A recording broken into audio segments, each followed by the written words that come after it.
Seja muito bem-vindo a mais uma aula de Java. Bom, até o presente momento eu expliquei para vocês o que são coleções em Java. Até agora são arrays, ok? Só que o array ele tem um grande problema. Qual é o problema do array, Fernando? Olha só, vamos imaginar o seguinte: eu estou querendo fazer uma lista para mim de frutas, de objetos de frutas. Ok, jogo isso para dentro do array. E aí começa o meu primeiro problema. Meu primeiro problema é que eu tenho que definir quantos elementos vai ter neste array. É uma coisa obrigatória. Então, obrigatoriamente eu tenho que dizer, esse array tem X elementos. Legal, só que uma vez que eu defina a quantidade de elementos, acabou. Esse array só vai ter essa quantidade definida de elementos. Não pode aumentar, não pode diminuir, não pode acontecer nada com ele. Ok? Aí alguém chega e fala assim: não, Fernando, que é isso? Eu posso colocar isso aqui, ó, frutas igual a new string 20. Beleza. Só que quando você fizer isso, você vai estar matando o seu array e recriando o seu array novamente. É isso que vai estar acontecendo. Ok. Então, arrays são coleções imutáveis. Guarde bem esse termo. Arrays são coleções imutáveis. As coleções mutáveis de Java, elas são oriundas da classe Collection. Só que a classe Collection, ela está no pacote Java útil. Todas as coleções estão nesse pacote. Inclusive, eu desconfio que a Array também estava nesse pacote, porque dentro do Java útil vocês vão ter uma classe chamada Arrays, com S no final. Ok? E a classe Arrays é assessora dos arrays. Ok? Então, depois vocês dêem uma olhada, consultem um elemento chamado Javadoc na internet. Escreve assim, Javadoc Arrays, e consulte os métodos disponíveis para vocês nessa classe. Vocês vão ver que muita coisa para a gente poder manipular um array, né? Fazer N coisas com os arrays. A gente pode usar essa classe para fazer isso, como a gente usa match. Então vamos lá. O que são as coleções? Coleções é uma interface. Nessa interface existem duas coleções, são três no total.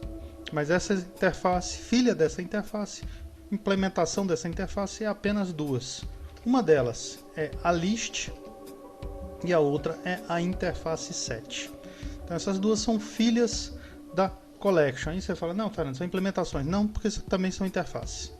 Então são filhas da collection. Tem uma outra interface que não é filha da collection, mas ela também, pode dizer, quando a gente está tratando do assunto coleções, a gente também vê ela, que são as maps. Os mapas, então aqui nós temos as listas, os conjuntos em si, os conjuntos são esses aqui, e os mapas. Ok? Então vamos lá. As lists. O que são lists? Lists são os seguintes, são coleções livres. Então quando você quer uma coleção livre, você usa um list. Quando você quer uma coleção de elementos únicos, ou objetos únicos, você usa um set. E para que você usa um map?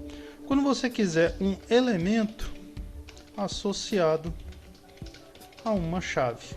Para isso você vai usar uma map. Ok? Então na map obrigatoriamente você tem que ter a chave. E essa chave é única. A gente até brinca que um map é uma combinação entre um set e um list. Ok? Sendo que o set são as chaves e o list são os elementos dela. Ok, deixa eu apagar isso aqui. Pronto, beleza. Agora vamos às coleções. Nas lists, pode-se dizer, está a mais simples de todas as coleções. Seria quase o correspondente a um array. Uma dica, tá? Em questão de performance, o array ele é muito mais rápido que as coleções. Em compensação, de novo, array a gente usa para coleções imutáveis, quando eu sei a quantidade de elementos que vai ter nela e esses elementos não vão variar.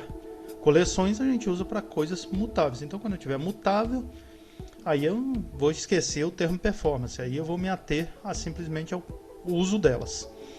Ok? Então vamos lá. Array list é a mais simples de todas as coleções. Em compensação, dentro da interface list também está a classe mais complexa, que é a classe vector. A vector pode ser assim, em comparação ao array list, o peso dela em área de memória, o peso de cada objeto que fica em área de memória é muito grande, é muito enorme. Ok? Tem métodos para fazer tudo com ela. Tem métodos para você virar ela de cabeça para baixo, tem métodos para você tirar um monte de elemento, botar um monte de elemento. Dá para fazer tudo com ela. Tanto que as pessoas usam ela, mas em questão de performance ela perde de longe para todas as outras coleções, de longe para tudo. Ok? Então use a Vector em último dos últimos casos.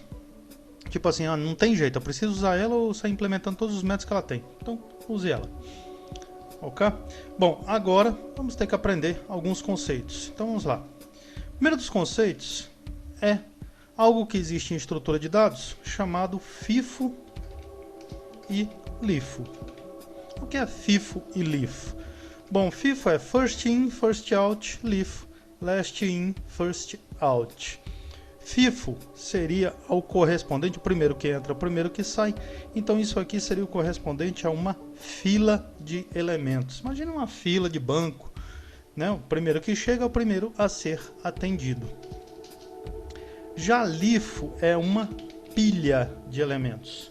Então imagine aqui, por exemplo, uma pilha de caixas. Se você precisa de uma caixa, pega a caixa que está em cima, ou seja, a última que entrou na pilha vai ser a primeira que sairá desta pilha. Por que eu estou falando isso? Porque todas as coleções implementam tanto o FIFO quanto o LIFO.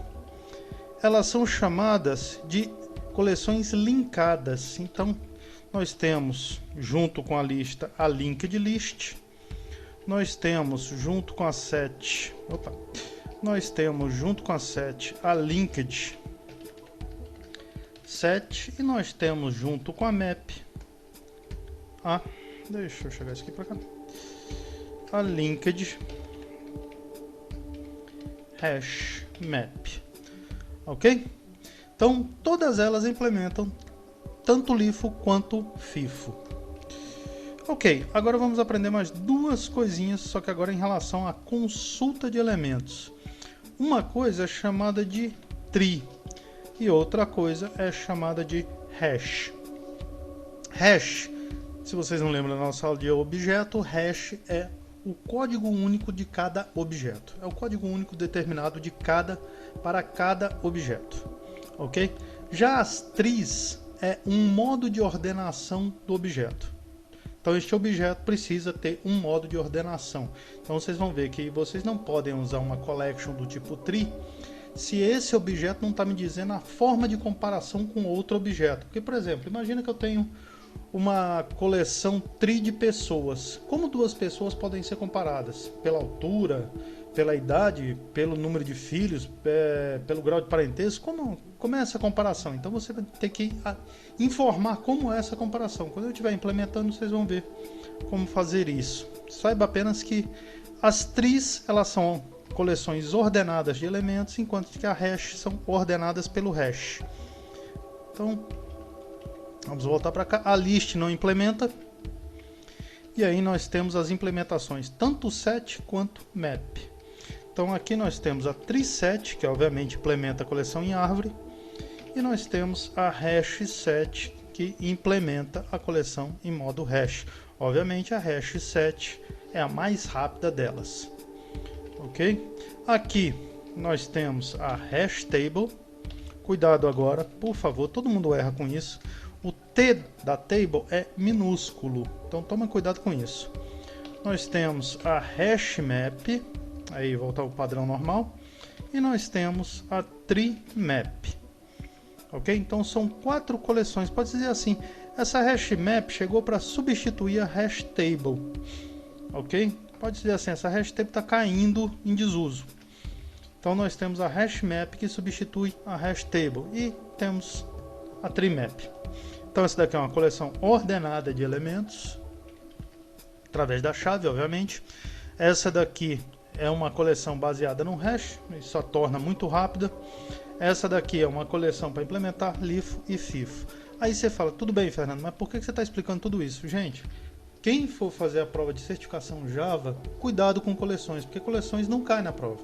Coleções despencam na prova. A prova inteira quase tem coleções. E coleções é um tema muito cobrado em certificação, é cobrado quando você está fazendo uma prova para alguma empresa, é cobrado em todo o tempo. E eles querem sim saber qual é a diferença entre as coleções, porque, como eu falei, a grande maioria das pessoas antigamente, principalmente muito antigamente, usava só a Vector, que é a pior coleção que tem. Ok? Ou então fazia o contrário, usava só a Arraylist em detrimento de todas as outras. Então não façam isso. Saiba para que serve cada uma dessas coleções. Então são 3 coleções da list, 3 coleções da set e mais 4 coleções da map. Total de 10 coleções que a gente vai ver a partir dessa aula. Essa aula foi só conceito. A partir da próxima aula a gente vai analisar cada uma dessas coleções e algumas maneiras legais de trabalhar com elas. Até lá!